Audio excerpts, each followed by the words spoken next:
Hi everyone, welcome back to David's tutorial, and in this video, if you are wondering if you're eligible for monetization on Quora, then here's a video for that.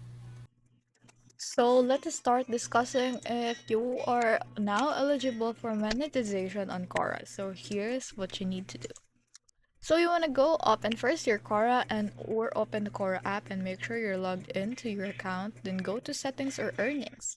So from your profile picture, from the drop down, select settings or monetization. This may vary by region, so it may depends. So if you're on mobile, you want to tap your profile, go to more and then monetization.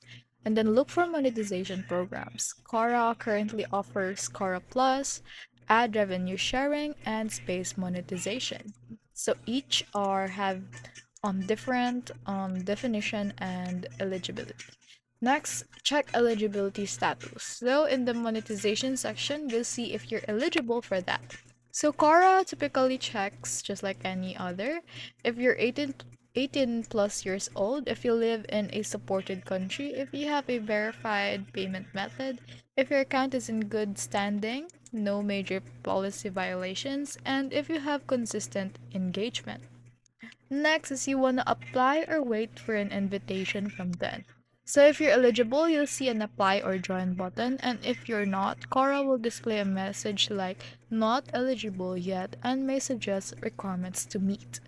Next is you want to set up and finalize your payment methods. So once accepted, connect your Stripe or PayPal accounts for payouts. And that's it on how to check if you are eligible for monetization on Quora.